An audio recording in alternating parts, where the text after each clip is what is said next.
है। और देखिए इस वक्त की बहुत बड़ी खबर, ईरान ने अब तक का सबसे बड़ा हमला किया है अमेरिका के बेस पर, खास तौर पर जॉर्डन में। और ईरान की जो डांसिंग मिसाइल कहते हैं, जिसे जिगजैग मिसाइल्स भी कहा जा रहा है, उस डांसिंग मिसाइल ने ऐसी तबाही मचाई है जॉर्डन में, जिसके अब जो तस्वीरें सामने आ रही हैं और जो ईरान दावे कर रहा है उसके मुताबिक देखिए ईरान ने बहुत बड़ा दावा किया है। ईरान ने यह कहा है कि जॉर्डन में दर्जनों अमेरिकी सोल्जर्स मार दिए गए हैं।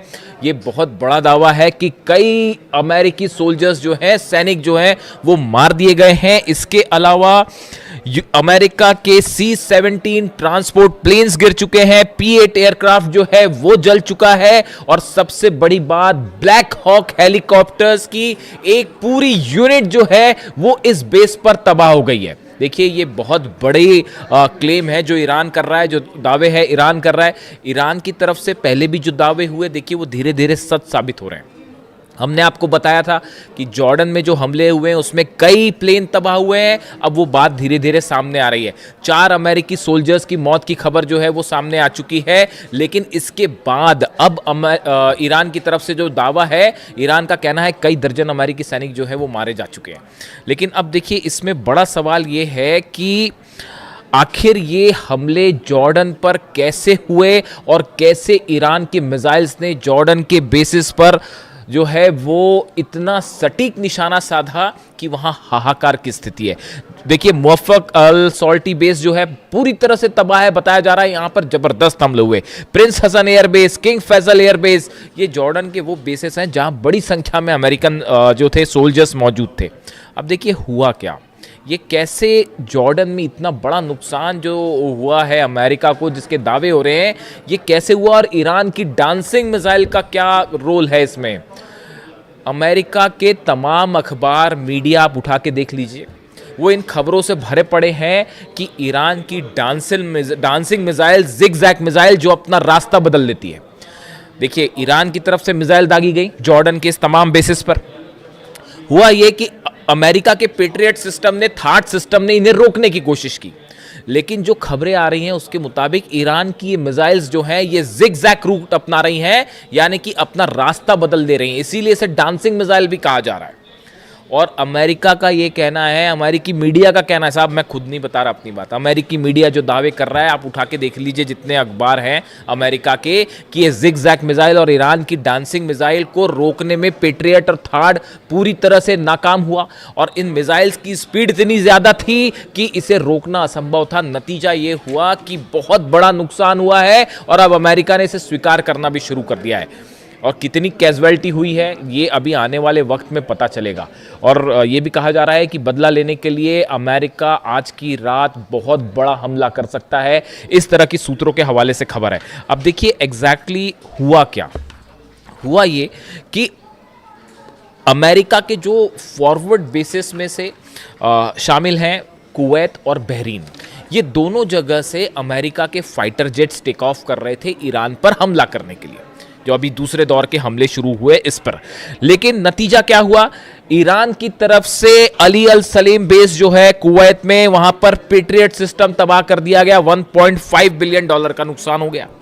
एयर सर्विलांस जो राडार था वो तबाह कर दिए गए। ऐसे ही हाल जो है बहरीन में था, शेख ईसा एयरबेस में पेट्रियट सिस्टम तबाह हो गया, वो भी $1.5 बिलियन का था। सवाल ये था कि अब ये हमले जो है, जब ये फॉरवर्ड बेसिस पर नहीं रोके जा रहे थे, तो यहां मौजूद जितने F-35 जेट्स थे, F-18 जेट्स यहां पे खड़े हुए थे बहरीन में और कुवैत में, इन सब पर खतरा मंडरा रहा था। इनसे बचने के लिए C-17, P-8 और ये जितने F-35 F-18 जेट्स थे, इनको हटा के जॉर्डन ले जाया गया। इनको हटा के जॉर्डन ले जाया गया। जॉर्डन से ईरान की दूरी ज़्यादा है बजाय कुवैत के और बहरीन के, तो इन हालात में इनको जॉर्डन ले जाया गया। अब जॉर्डन जो है वो मुख्य सेंटर बन गया ईरान के अगेंस्ट हमलों का, और जितने जेट्स टेक ऑफ कर रहे थे वो जॉर्डन से टेक ऑफ कर रहे थे। और जो अलग अलग हमले हुए, खासतौर पर ईरान की ब्रिज पर हमले हुए, टनल्स पर हमले हुए और एनर्जी सेंटर्स पर हमले हुए, उसका नतीजा ये था कि ईरान ने पलटवार शुरू किया। और सबसे बड़ा जो टर्निंग पॉइंट था वो ईरान शहर में जो ईरान के सैनिकों पर हमला किया गया, वहाँ से ईरान की सेना का गुस्सा भड़क गया और अब निशाने पर आ गए जॉर्डन के बेसिस, यानी बहरीन और कुवैत से बड़े हमले शुरू हो गए जॉर्डन पे। और ईरान ने, देखिए मैंने आपको पहले ही कहा था कि जैसे जैसे जंग आगे बढ़ेगी ईरान अपनी सबसे खतरनाक मिसाइल्स निकाल के हमले शुरू कर देगा। अब पेट्रियट और थार्ड लगे हुए हैं, सबको पता था कि पूरा जोर लगा दिया अमेरिका ने जॉर्डन में अपने बेसिस बचाने के लिए। लेकिन हुआ क्या, ईरान की तरफ से डांसिंग मिसाइल्स फायर कर दी गई और उन बेस को तबाह कर दिया गया। अब अमेरिका हैरान, अमेरिका के जितने एक्सपर्ट्स थे वो हैरान कि भाई ये हमले हो कैसे गए, ये जिगजैग मिसाइल्स कहाँ से आ गई। और आप देखिए इतनी लंबी जंग चली, तमाम हमले हुए अमेरिका की तरफ से। डोनाल्ड ट्रंप ये दावे करते फिर रहे हैं कि भाई 70% मिसाइल ख़त्म हो गई है और 90% मिसाइल ख़त्म हो गई है। मेरे से भी दर्शक अक्सर ये सवाल पूछते हैं कि क्या ईरान की मिसाइल सब खत्म हो गई है, जैसा दावे डोनाल्ड ट्रंप कह रहे हैं। मैं आपको फिर से इस बात को रिपीट कर रहा हूँ, ईरान के पास कितनी मिसाइल्स हैं या तो अहमद वाहिदी साहब जानते होंगे आरजीसी चीफ, या अली खामेनी साहब जानते थे। इनके अलावा हकीकत क्या है कोई नहीं जानता। ईरान में कितने मिसाइल सिटीज हैं, इसी दिन के लिए अली खामेनी साहब ने अपनी सेना को तैयार किया था, इसी दिन के लिए तैयार किया था। और उसका नतीजा देखिए, आज दुनिया की सबसे बड़ी ताकतें जो हैं वो ईरान के सामने घुटनों पर हैं, अपने बेसिस नहीं बचा पा रहे, खाड़ी देश जल रहे हैं और सिर्फ आप जो है कुछ नहीं कर सकते, हेल्पलेस स्थिति में खड़े। तो हुआ ये, जहां पर हमने बात छोड़ी कि पीछे कर लिया गया, अब ये डांसिंग मिसाइल्स फायर हुई। अब अमेरिका में चर्चा शुरू हुई कि भाई यहां तो दावे कर रहे थे ट्रंप की सब खत्म हो गया, फिर ये मिसाइल्स कहां से आ गई। तो अब वो एक नई थ्योरी लगाई गई कि भाई ये मिसाइल्स जो है रूस ने दी हैं, ये मिसाइल्स जो है वो चाइना ने दी है, मिसाइल की टेक्नोलॉजी चाइना ने दी है। मेरे से भी कई लोगों ने इस बारे में सवाल पूछा कि जो खबरें छप रही हैं अमेरिका में कि रूस और चीन मिसाइल दे रहा है और उसके ज़रिए ईरान हमले कर रहा है, आपकी क्या राय है? आप मेरी राय सुन लीजिए, मैं क्या कर रहा हूँ। ईरान को मिसाइल टेक्नोलॉजी में किसी की मदद लेने की ज़रूरत नहीं है। आप अगर ईरान के मिसाइल प्रोग्राम को देखें, ये कोई आज 6 महीने और 1 साल भर का प्रोग्राम नहीं है, ये बड़े समय से चल रहा है।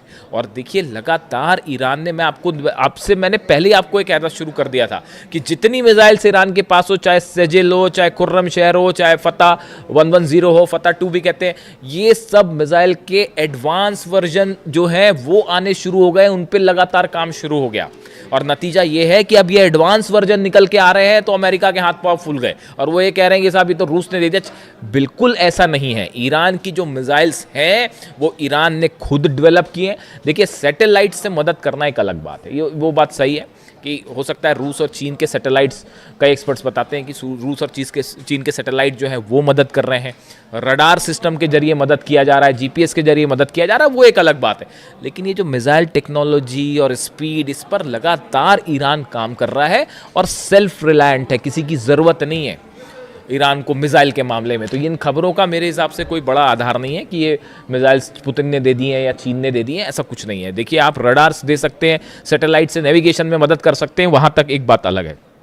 अब नतीजा ये हुआ कि जब ये मिसाइल्स फायर की गई तो पूरा का पूरा अमेरिकी सेना इस बात को लेकर हैरान थी कि इतनी जल्दी इतनी स्पीड से, अगर आप मैक 4 से मैक 11 के बीच में, यानी आवाज़ से 5 से 11 गुना के बीच की रफ्तार से मिसाइल्स बरस रही हैं, उसको कैसे कोई पेट्रियट सिस्टम रोक पाएगा। और नतीजा ये हुआ कि कई जगह जो है वो पेट्रियट सिस्टम जहां लगे थे उनके ठीक ऊपर मिसाइल्स गिरी हैं, थार्ड सिस्टम जहां लगे थे उसके ठीक ऊपर मिसाइल्स गिरी हैं।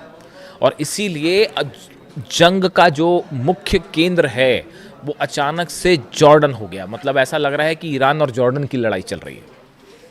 और वो तस्वीरें जो आ रही हैं, देखिए तस्वीरें वायरल हो जाती हैं। जॉर्डन में जो लोग हैं, मैं एक वीडियो देख रहा था उसमें बड़े हैरान करने वाली बात थी कि जॉर्डन के कुछ लोग खड़े हुए हैं, उसमें एक शख्स वीडियो बना रहा है, ईरान की तरफ से मिसाइल्स फायर की जा रही हैं, जॉर्डन पर मिसाइल गिर रही है और वो इस बात की खुशी जता रहा था कि ईरान की मिसाइल्स जो अमेरिका की बेस पर गिर रही हैं। ये जॉर्डन का शख्स जो है, जॉर्डन के लोग उसमें खुशी मना रहे थे, ईरान के साथ खड़े दिखाई दे रहे थे। देखिए ये सब अधिकांश खाड़ी देशों का ये हाल है। आज भी हकीकत ये है कि अगर आप एक जनमत संग्रह करा लें, प्लेबिसाइड करवा लें कि खाड़ी देशों में जो अरब देश हैं उनकी जनता क्या चाहती है, मेजॉरिटी जनता जो है वो ईरान के साथ खड़ी है साहब। उन सबको इन बात की तकलीफ है कि अली खामेनी साहब को असैसिनेट किया गया। लीडरशिप जो है खाड़ी देशों की वो अमेरिका के साथ हो सकती है, लेकिन जो आम जनता की राय है, जो जैसा कि सोशल मीडिया पर ट्रेंड करता है, जो उससे देख के जो अंदाज़ा लगता है वो ये लगता है कि बाय एंड लार्ज जो अरब देश है, इसकी जो आम जनता है वो अब भी ईरान के साथ खड़ी है। सब देख रहे हैं कि बड़ी बड़ी ताकतें मिलकर ईरान को झुकाने की कोशिश कर रही है। ईरान अपने दम पे न सिर्फ लड़ रहा है बल्कि मुंह तोड़ जवाब दे रहा है साहब। तो हकीकत ये है कि जॉर्डन जो है वो और देखिए ब्लैक हॉक यूनिट को लेकर बड़ी जो जहाँ पर देखिए जो डिस्ट्रक्शन हुआ है, जो ईरान की तरफ से दावे आए, बड़े स्पेसिफिक दावे हैं वो। एक तो ईरान की तरफ से कहा गया है Islamic revolutionary guard corps says it launched ballistic missile at US C-17 transport plane and P-8 aircraft at Aqaba airport in Jordan, claiming several were heavily damaged. कई डैमेज हो गए, ये एक क्लेम था। दूसरा क्लेम आया कि जो ब्लैक हॉक हेलीकॉप्टर्स हैं अमेरिका के, जो कई जगह ऑपरेशन में इस्तेमाल होते हैं, खासतौर पर मिलिट्री ऑपरेशन में। अब ये भी बड़ी गौर करने की बात है। मैं कल सुबह आपको एक बड़ा खुलासा करूंगा, कल सुबह कोशिश करूंगा जल्दी वीडियो ले आऊं आपके लिए। सुबह ये खबरें आ रही हैं कि जो ब्लैक हॉक हेलीकॉप्टर्स हैं, देखिए इनका इस्तेमाल ग्राउंड ऑपरेशन के लिए बहुत ज़्यादा किया जाता है। ग्राउंड ऑपरेशन के पहले या ग्राउंड ऑपरेशन के दौरान सोल्जर्स को नीचे उतारने पर, ग्राउंड ऑपरेशन के पहले स्ट्राइक्स करने पे, इसमें बहुत ज़्यादा इस्तेमाल होता है ब्लैक हॉक हेलीकॉप्टर्स का।